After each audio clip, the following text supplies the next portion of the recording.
Hi everyone, welcome back to my spoken English class. അപ്പോൾ ഇന്ന് നമ്മൾ discuss ചെയ്യാൻ പോകുന്നത് എന്താണെന്ന് വെച്ച് കഴിഞ്ഞാൽ വളരെ സിമ്പിൾ ആയിട്ടുള്ള വീഡിയോ ആണ്. അതായത് ഒട്ടും ഇംഗ്ലീഷ് അറിയാത്തവർക്ക് എങ്ങനെ ഇംഗ്ലീഷ് വളരെ സിമ്പിളായിട്ട് സംസാരിച്ച് തുടങ്ങാം എന്നുള്ളതാണ്.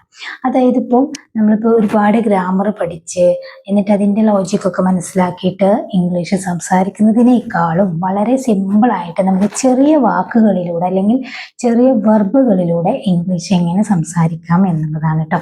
അപ്പം നിങ്ങൾ വീഡിയോ സ്കിപ്പ് ചെയ്യാതെ കാണുക. കണ്ടിട്ട് നിങ്ങൾക്ക് ഇഷ്ടപ്പെടുകയാണെങ്കിൽ, അതായത് നിങ്ങൾക്ക് യൂസ്ഫുൾ ആണെങ്കിൽ ഒന്ന് ലൈക്ക് ചെയ്യുക, അതിനുശേഷം മറ്റുള്ളവരിലേക്ക് ഷെയർ ചെയ്ത് കൊടുക്കുക കേട്ടോ.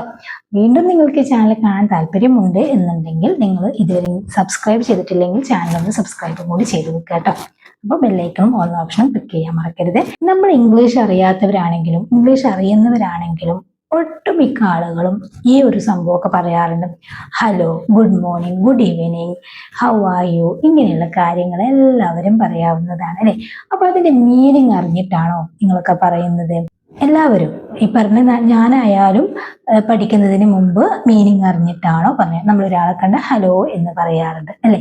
അപ്പൊ അതിന്റെ മീനിങ് ഹലോ എന്ന് പറഞ്ഞു കഴിഞ്ഞാൽ മലയാളത്തിൽ എന്താണ്? നമസ്കാരം എന്നുള്ള ഒരു രീതിയാണ്. ഇനി നമ്മൾ ഇപ്പം പറയാറുണ്ട്, ഇപ്പം ഒരാൾക്ക് ഫോൺ ചെയ്യുകയാണെങ്കിൽ ഗുഡ് മോർണിംഗ് എന്ന് പറഞ്ഞിട്ട് നമ്മൾ പറയാറുണ്ട്. അല്ലെങ്കിൽ ഒരു ആളെ കാണണമെങ്കിൽ ഗുഡ് മോർണിംഗ് എന്ന് പറയും അല്ലേ. രാവിലെ ആണെങ്കിൽ ഗുഡ് മോർണിംഗ് എന്ന് പറയും. അതിനർത്ഥം എന്താണ്? സുപ്രഭാതം എന്നൊക്കെ പറഞ്ഞിട്ടാണ് നമ്മൾ തുടങ്ങുന്നത്. ഇനി അതുപോലെ ഗുഡ് ഈവനിങ്, ഗുഡ് ഈവനിങ് എന്ന് പറഞ്ഞു കഴിഞ്ഞാൽ സുപ്രഭാതം എന്നൊരാൾ മലയാളത്തിൽ പറഞ്ഞുകൊണ്ട് ആരും മുന്നിലേക്കും പോകാറില്ല.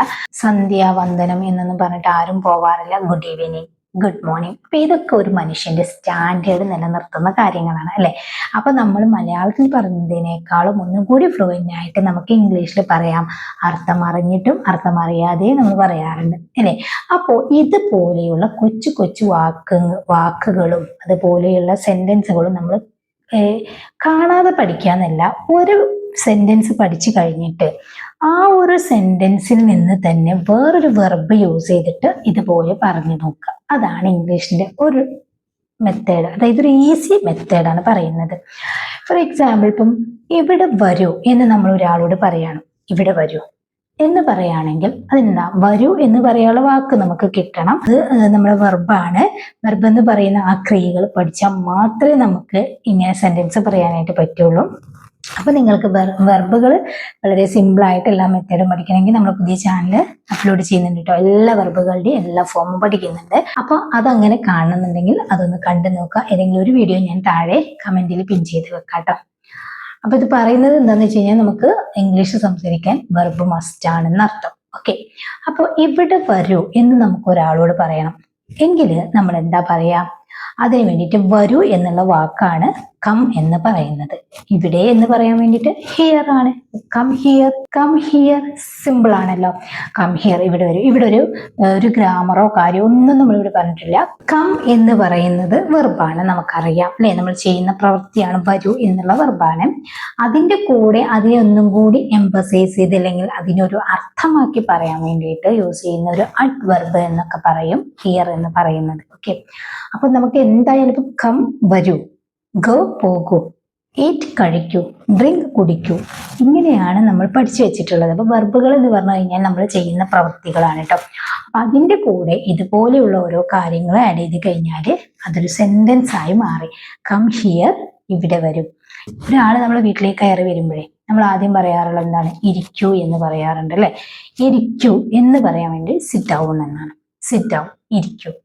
ഇനി ഇവിടെ ഇരിക്കൂ എന്ന് പറഞ്ഞിട്ട് നമ്മളൊരു ചെയറൊക്കെ ഇട്ട് കൊടുത്തിട്ട് നമ്മൾ പറയാണ് ഇവിടെ ഇരിക്കൂ, സിറ്റ് ഹിയർ. ഇവിടെ സിറ്റ് ഡൗൺ ഹിയർ എന്ന് പറയേണ്ട ആവശ്യമില്ല.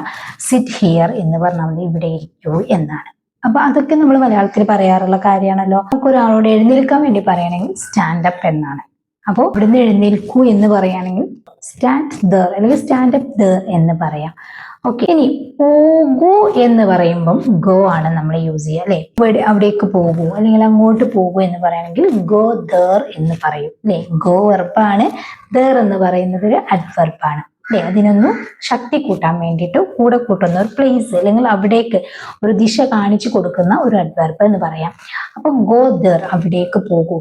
ഇനി ആ ഒരു കാര്യം നമുക്ക് മലയാളത്തിൽ ഇങ്ങനെ പറയണം, പോകാം, നമുക്ക് പോകാം എന്ന് പറയുമ്പോഴേ ഇംഗ്ലീഷിൽ അത് വേറെ രീതിയിലായി മാറും. പോകാം എന്ന് പറയുമ്പം ഗോ എന്ന് മാത്രം പോരാ, ലെറ്റ്സ് ഗോ, അതായത് ലെറ്റ് അസ് ഗോ. നമ്മൾ എന്ന് പറയുമ്പോൾ അസ് വരും.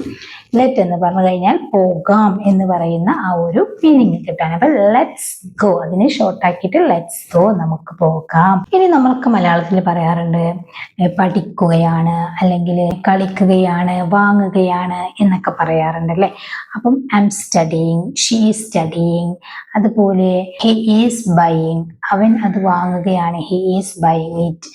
ഇങ്ങനെയാണ് ആണെന്നുള്ള ആ ഒരു മെത്തേഡിൽ നമ്മൾ പറയുന്നത്. ഓക്കെ, ഇനി നമ്മൾ വെർബ് യൂസ് ചെയ്ത് പറയാണ്. അപ്പം ഞാൻ വരികയാണ്, അവൾ വരികയാണെന്നൊക്കെ പറയാറുണ്ടല്ലോ. അങ്ങനെ പറയുമ്പം നമ്മളെപ്പോഴും ആം കമ്മിങ്, അവിടെ നമ്മൾ വെർബിന്റെ കൂടെ നമ്മൾ ഒരു ING ഫോം യൂസ് ചെയ്യും. പലപ്പോഴും പറഞ്ഞിട്ടുള്ള ഒരു ടോപ്പിക്കാണിത്. ആം കമ്മിങ്, ആം ഗോയിങ്, ഞാൻ പോവുകയാണ്, ഞാൻ പോവുകയാണ് അല്ലെ. നമ്മൾ പച്ച മലയാളത്തിൽ ഷീസ് പ്ലേയിങ് എന്ന് പറഞ്ഞു കഴിഞ്ഞാൽ അവൾ കളിക്കുകയാണ് എന്നാണ്. അതുപോലെ ഒരുപാട് കാര്യങ്ങൾ അവിടെയൊക്കെ വെർബിന്റെ കൂടെ ഒരു ING ഫോം നമ്മൾ ആഡ് ചെയ്യും കേട്ടോ. ഇനി നമ്മളൊക്കെ പറയാറുള്ളതാണ് എനിക്ക് ക്ഷീണമുണ്ടെന്ന് പറയാറുണ്ട് അല്ലെ. ഇത് വളരെ സിമ്പിൾ ആയിട്ട് തന്നെ പറയാൻ പറ്റും. എനിക്ക് ക്ഷീണമുണ്ടെന്ന് പറയുകയാണെങ്കിൽ, അല്ലെങ്കിൽ അവൾക്ക് ക്ഷീണമുണ്ട്, ഷീസ് ടയേർഡ്. എനിക്കാണെങ്കിൽ ഐ എം ടയേർഡ് എന്ന് പറയാം. ഓക്കെ, അവിടെ നമ്മൾ ഒരു അവസ്ഥയെ പറയുന്നത് കൊണ്ടാണ് അവിടുത്തെ വെർബ് AD ഫോമിൽ വന്നിട്ടുള്ളത്. ഐ എം ടയേർഡ്, എനിക്ക് ക്ഷീണമുണ്ട്. ഇനി ഞാൻ വരും, ഇപ്പം വരും, പോകും, വിളിക്കും, ഇങ്ങനെ ക്കും, അതായത് വരാനിരിക്കുന്ന ഒരു കാര്യമാണ്. നമ്മൾ പറഞ്ഞു കഴിഞ്ഞ ഒരു കാര്യമല്ല പറയുന്നത്. നേരത്തൊക്കെ പറഞ്ഞ വേറെ രീതിയിലാണ് അല്ലെ. ഇംഗ്ലീഷിൽ പല രീതികളുണ്ട്. അപ്പൊ ഞാൻ വരും, ഐ വിൽ കം എന്നാണെങ്കിൽ ഞാൻ ഉറപ്പായും വരും എന്ന് പറയാറുണ്ടല്ലോ. ഇത് നമ്മൾ വന്നിട്ടില്ല, വരുന്നതിന് മുമ്പ് പറയുന്ന ഒരു സിറ്റുവേഷൻ ആണ്. അപ്പം ഐ വിൽ കം, ഞാൻ വരും, ഐ വിൽ കം, ഞാൻ വരും. ഇനി ഞാൻ ഉറപ്പായും വരും എന്ന് പറയുമ്പം അവിടെ സെന്റൻസ് മാറിക്കഴിഞ്ഞു. ഐ വിൽ ഡെഫിനറ്റ്ലി കം എന്ന് പറയാം. I will definitely come, I will come for sure എന്ന് പറയാം. ഷുവർ എന്ന് പറഞ്ഞു കഴിഞ്ഞാലും ഡെഫിനറ്റ്ലി എന്ന് പറഞ്ഞു കഴിഞ്ഞാലൊക്കെ ഉറപ്പായി എന്നുള്ളതാണ്. ഇന്ന് വരും എന്ന് പറയുകയാണെങ്കിലും വരാനിരിക്കുന്ന കാര്യമാണ്. I will come today, I will come today, ഞാൻ ഇന്ന് വരും. ഞാൻ നാളെ വരും എന്ന് പറയാറുണ്ടല്ലോ. ഞാൻ നാളെ വരും എന്ന് പറയുമ്പോഴും, നാളെ വരും എന്ന് പറയുകയാണെങ്കിലും ഐ വിൽ കം ടുമോറോ. അവിടെ ടുഡേ എന്ന് മാറ്റിയിട്ട് ടുമോറോ. നാളെ എന്ന് പറയുമ്പോൾ ടുമോറോ ആണ്. ടുഡേ എന്ന് പറഞ്ഞു കഴിഞ്ഞാൽ ഇന്നാണ്. എന്നാൽ ഞാൻ ഇന്നലെ വരും എന്നാരും പറയാറില്ല. ഞാൻ ഇന്നലെ വന്നു എന്നാണ് പറയാറ് അല്ലെ. ഞാൻ ഇന്നലെ വന്നു എന്ന് പറയുമ്പോഴേ നമ്മളെ സെന്റൻസ് മാറും. ഞാൻ ഇന്നലെ വന്നു, ഐ കെയിം യെസ്റ്റർഡേ എന്നാകും കേട്ടോ. അവിടെ നമ്മൾ സെന്റൻസ് മാറും. അപ്പൊ ഇതാണ് നമ്മൾ ഇംഗ്ലീഷിന്റെ ലോജിക് എന്ന് പറയുന്നത്. പല രീതിയിലും പല സമയത്തും ചെയ്യുന്ന കാര്യങ്ങൾ പറയുന്നത്. അതായത് ഇപ്പം കഴിഞ്ഞ കാര്യം പറയുമ്പോൾ വേറൊരു സിറ്റുവേഷൻ ആയിരിക്കും, വരാനിരിക്കുന്നതാണെങ്കിൽ വേറൊരു സിറ്റുവേഷനാണ്, നടന്നുകൊണ്ടിരിക്കുന്നതാണെങ്കിൽ വേറൊരു സിറ്റുവേഷനാണ്. അപ്പൊ ആ ഒരു സംഭവം മാത്രം ഇംഗ്ലീഷിൽ പഠിച്ചു വെച്ചാൽ തന്നെ നമുക്ക് ഒരുപാട് കാര്യങ്ങൾ ഇംഗ്ലീഷിൽ സംസാരിക്കാനായിട്ട് പറ്റും. കുറച്ച് സമയം ഒന്ന് ബുദ്ധിമുട്ടായാൽ പിന്നെ നമുക്ക് ഈസി ആയിട്ട് പറയാനായിട്ട് പറ്റും കേട്ടോ. ഇംഗ്ലീഷ് അത്ര വലിയ ടഫുള്ള കാര്യമൊന്നുമല്ല. ഓക്കെ, ഞാൻ പിന്നീട് വരും, അതായത് ഇപ്പോഴൊന്നും കഴിഞ്ഞാൽ ഞാൻ പിന്നീട് വരും. അപ്പൊ ഈ പിന്നീട് എന്ന് പറയുമ്പോൾ നമ്മൾ എന്താ യൂസ് ചെയ്യുക? I will come later.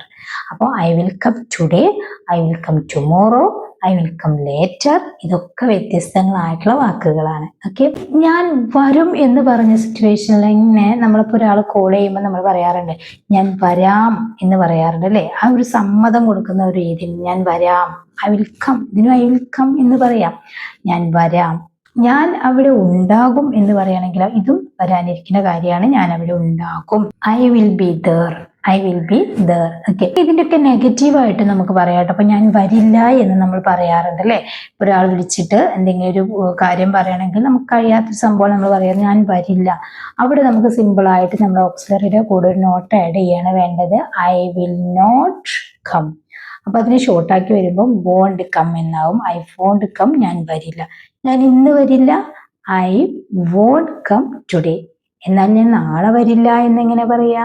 നിങ്ങളൊന്ന് ട്രൈ ചെയ്യൂ കേട്ടോ. നീ വരുമോ, നീ വരുമോ എന്ന് ചോദിക്കും. ഇതൊക്കെ നിങ്ങൾക്ക് എന്ത് ചെയ്യാൻ പറ്റും? വേറൊരു വെർബ് എടുക്കുക. വെർബ് എന്ന് പറഞ്ഞു കഴിഞ്ഞാൽ ഗോ ഉണ്ട്, റൈറ്റ് ഉണ്ട്, അതുപോലെ ഈറ്റ് ഉണ്ട്, പിന്നെ ഡ്രിങ്ക് ഉണ്ട്, പിന്നെ അതുപോലെ ടേക്ക് ഉണ്ട്. അങ്ങനെ ഒരുപാട് വെർബുകളുണ്ട്. അതിലേതെങ്കിലും ഒരു വെർബ് എടുത്തിട്ട് നിങ്ങൾക്ക് ഈ പറഞ്ഞ സെന്റൻസുകളൊക്കെ മാറ്റിയിട്ട് ചെയ്യാനായിട്ട് പറ്റും കേട്ടോ. അപ്പോഴാണ് നിങ്ങൾ ഈ ഒരു ക്ലാസ് കൊണ്ടുള്ളൊരു ഉപകാരം നിങ്ങൾക്ക് മനസ്സിലാവുക. അങ്ങനെ നിങ്ങൾ മാറ്റിയിട്ട് വേണം ചെയ്യാനായിട്ട്. സ്വയം ഒന്ന് പറഞ്ഞെങ്കിൽ നോക്കും. ഇപ്പം ഞാൻ പറഞ്ഞല്ലോ, കം ഹിയർ എന്ന് ഞാൻ പറഞ്ഞു, ഇവിടെ വരൂ എന്ന് പറഞ്ഞു. ഒരു കുട്ടിയോട് നമുക്ക് പറയണം, എഴുതുന്നൊരു പൊസിഷന് നമുക്ക് കാണിച്ചു കൊടുത്തിട്ട് പറയണം, ഇവിടെ എഴുതൂ എന്ന് നമുക്ക് പറയണം. ഒരു പഠിപ്പിക്കുന്ന ചെറിയൊരു കുട്ടിയോട് നമുക്ക് പറയണം, ഇവിടെ എഴുതൂ. അല്ലെങ്കിൽ ഒരു സൈൻ ചെയ്യാൻ വേണ്ടിയിട്ട് നമ്മൾ ഒരാളടുത്ത് പോയിട്ട് നമ്മൾ പറയണം, ഇവിടെ സൈൻ ചെയ്യൂ എന്ന് പറയണമെങ്കിലോ, ഇവിടെ സൈൻ ചെയ്യൂ എന്ന് പറയുകയാണെങ്കിൽ sign here, sign here, right here. എന്താണ് പറയുന്നത് അതിൻ്റെ അടുത്തൊരു ഹിയർ അല്ലെങ്കിൽ ദേർ അല്ലെങ്കിൽ വേറെ എന്താണോ നമുക്ക് ആഡ് ചെയ്യാനുള്ളത് ആഡ് ചെയ്ത് കൊടുത്താൽ ഒരു വെർബും അതിന് തൊട്ട് അപ്പുറത്ത് ഒരു അഡ്വർബ് അല്ലെങ്കിൽ ഒരു ഓബ്ജക്റ്റ്, ഇങ്ങനെയൊക്കെയാണ് നമ്മൾ സെന്റൻസ് ക്രിയേറ്റ് ചെയ്യുക കേട്ടോ. അപ്പോൾ നീ വരുമോ എന്ന് ചോദിക്കുകയാണെങ്കിൽ വിൽ കം എന്നാണ്. അവിടെ നമ്മൾ ഓക്സിലറി മാറും.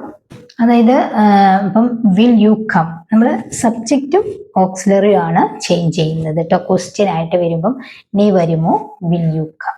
നീ പോകുമോ, വിൽ യു ഗോ. നീ എഴുതുമോ, വിൽ യു റൈറ്റ്. അപ്പോ നീ ഇന്ന് വരുമോ എന്നിങ്ങനെ ചോദിക്കാം. നീ വരുമോ എന്ന് നമ്മൾ ചോദിച്ചു.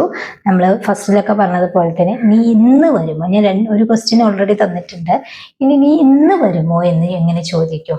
ഇതൊക്കെ കണ്ടു കഴിഞ്ഞാൽ നിങ്ങൾക്ക് പെട്ടെന്ന് ക്രിയേറ്റ് ചെയ്യാനായിട്ട് പറ്റും. അപ്പോൾ ക്വസ്റ്റ്യൻ ഉണ്ടാക്കുന്ന ഒരു മെത്തേഡ് ഞാൻ പറഞ്ഞു തന്നല്ലോ. ഫസ്റ്റിൽ നമ്മൾ ഓക്സിലർ വരും. ഇവിടെ വരാനിരിക്കുന്ന ഒരു കാര്യം, അതായത് ഫ്യൂച്ചർ ആയതുകൊണ്ടാണ് വില്ല് വന്നിട്ടുള്ളത്. കഴിഞ്ഞ കാര്യമാണെങ്കിൽ ഡിഡ് അല്ലെങ്കിൽ അതിനനുസരിച്ചുള്ള എന്തെങ്കിലും ഒരു ഓക്സിലറി ആയിരിക്കും വരിക. പിന്നെ അതുപോലെ തന്നെ ഇപ്പം നടന്നുകൊണ്ടിരിക്കുന്ന കാര്യമാണെങ്കിൽ ഈസാറാമിൽ ഏതെങ്കിലും ഒന്ന് വരും. അപ്പൊ അതിന്റെ സിറ്റുവേഷൻ അനുസരിച്ചാണ് നമ്മൾ ചേഞ്ച് ചെയ്യേണ്ടത്. വിൽ ഡു ചെയ്യും, വിൽ കം വരും, വിൽ ഗോ പോകും, വിൽ റൈറ്റ് എഴുതും. ഓക്കെ, അപ്പോൾ ഇതുപോലെ വില്ല് യൂസ് ചെയ്യുക ഒരു വെർബിന്റെ V1 ഫോം. അങ്ങനെ ഒരുപാട് കാര്യങ്ങൾ ഇങ്ങനെ എഴുതി നോക്കൂ, അല്ലെങ്കിൽ ഒന്ന് ഇങ്ങനെ പറഞ്ഞു നോക്കൂ. ഫസ്റ്റ് വില്ല് വെക്കുക, അതിനുശേഷം ഒരു വെർബിന്റെ V1 ഫോം ആണ് വേണ്ടത് കേട്ടോ. അത് വെക്കുക. ഗോ ഉണ്ട്, ഡു ഉണ്ട്, റൈറ്റ് ഉണ്ട്, ഈറ്റ് ഉണ്ട്, അതുപോലെ കോൾ ഉണ്ട്, പല വെർബുകളും ഉണ്ട് അല്ലെ. അപ്പൊ അതൊക്കെ ഇങ്ങനെ വെച്ചിട്ട് അതിന് നേരെ എല്ലാം എഴുതി കൊടുക്കുക. വെർബിന്റെ മീനിങ് അറിയാത്തതുണ്ടെങ്കിൽ നിങ്ങൾ താഴെ കമന്റ് ചെയ്യുക കേട്ടോ. ഈ വെർബിന്റെ മീനിങ് എന്താണ്, ഇതിന്റെ എല്ലാ ഫോം എന്താണ്. അപ്പൊ നമുക്ക് പുതിയ ചാനലിൽ അതേക്കുറിച്ചിട്ട് ഡിസ്കസ് ചെയ്യാം. അപ്പൊ ഇന്ന് നമ്മൾ വളരെ സിമ്പിൾ ആയിട്ട് എങ്ങനെ ഇംഗ്ലീഷ് സംസാരിച്ച് തുടങ്ങാം എന്നുള്ള ഒരു രീതിയാണ് പഠിച്ചിട്ടുള്ളത്. നിങ്ങൾക്ക് യൂസ്ഫുൾ ആയിട്ടുണ്ടാവും എന്ന് കരുതുന്നു. എന്തെങ്കിലും ഡൗട്ട് ഉണ്ടെങ്കിൽ താഴെ കമന്റ് ആയിട്ട് ചോദിക്കുക. 2 ക്വസ്റ്റ്യൻസ് ഞാൻ തന്നിട്ടുണ്ട്, അതിന് ആൻസർ കമന്റിൽ അറിയിക്കുക. മാത്രമല്ല അതെന്നെ വെർബാക്കി എടുക്കണം എന്ന് ഞാൻ പറയുന്നില്ല. നിങ്ങൾക്ക് ഇഷ്ടമുള്ള വെർബ് വെച്ചിട്ട് ആ ഒരു മെത്തേഡിൽ നിങ്ങൾക്ക് കമന്റ് ആയിട്ട് അറിയിക്കാം കേട്ടോ. അപ്പോൾ ഈ ചാനൽ ഇഷ്ടപ്പെടുകയാണെങ്കിൽ, സബ്സ്ക്രൈബ് ചെയ്തിട്ടില്ലെങ്കിൽ ചാനൽ ഒന്ന് സബ്സ്ക്രൈബ് ചെയ്ത് ബെല്ലൈക്കൺ ഓൾ ഓപ്ഷനൊക്കെ ഒന്ന് ക്ലിക്ക് ചെയ്ത് അടിപൊളിയാക്കിയിട്ട് നമ്മളെ ചാനലിൽ ഒന്നാക്കി തരാം കേട്ടോ. നിങ്ങളെല്ലാവരും സപ്പോർട്ട് കൊണ്ടും ഞാൻ ഇത്രത്തോളം എത്തി. ഇനിയും നിങ്ങൾ എന്നെ സപ്പോർട്ട് ചെയ്യുക. ഈ ഒരു ചാനൽ മാത്രമല്ല, നമ്മുടെ പുതിയ ചാനലും ഒരുപാട് പുതിയ ആളുകൾ സബ്സ്ക്രൈബ് ചെയ്ത് വരുന്നുണ്ട് കേട്ടോ. വളരെ യൂസ്ഫുൾ ആണെന്ന് പറയുന്നുണ്ട്. കാരണം അതിൽ വീഡിയോസ് ഒരു 10 ആള് 15 ആളൊക്കെ കാണുകയാണെങ്കിലും ഞാൻ അതിൽ വെർബുകൾ മാത്രമായിട്ട് അപ്ലോഡ് ചെയ്യുന്നുണ്ട്. അതായത് ഒട്ടും ഇംഗ്ലീഷ് അറിയാത്തവർക്ക് ഏറ്റവും മസ്റ്റ് ആയിട്ടുള്ള ഒരു കാര്യമാണ് വെർബ് പഠിക്കുക എന്നുള്ളത്. അതായത് വെർബിന്റെ എല്ലാ ഫോമും. നമ്മൾ ഒരുപാട് പാസ്റ്റ്, പ്രസന്റ്, ഫ്യൂച്ചർ എന്ന് പറഞ്ഞിട്ട് ഒരുപാട് ഇംഗ്ലീഷ് തലക്കേറ്റി വെച്ചുകൊണ്ട് ഒരു കാര്യമില്ല. വെർബിന്റെ എല്ലാ ഫോമും പഠിച്ചു കഴിഞ്ഞാൽ നമുക്ക് അതിനനുസരിച്ചുള്ള ഓക്സിലറി വരുമ്പം അതിനനുസരിച്ചുള്ള സമയത്ത് നമുക്കത് ഡിസ്കസ് ചെയ്യാം. അങ്ങനെ ഇരിക്കുന്ന കാര്യമാണെങ്കിൽ എന്ത് ചെയ്യണം, ചെയ്തുകൊണ്ടിരിക്കുന്ന കാര്യമാണെങ്കിൽ എങ്ങനെ യൂസ് ചെയ്യണം ഒരു വെർബ്, ഇങ്ങനെയുള്ള കാര്യമാണ് അതിൽ വളരെ സിമ്പിൾ. 1 മിനിറ്റ് 2 മിനിറ്റുള്ള വീഡിയോ ഉള്ളൂ കേട്ടോ. അത് കണ്ടിട്ട് നിങ്ങൾക്ക് ഇതുപോലെ സെന്റൻസ് ക്രിയേറ്റ് ചെയ്യാം. ശരി, നെക്സ്റ്റ് വീഡിയോയിൽ കാണാം. Thank you so much.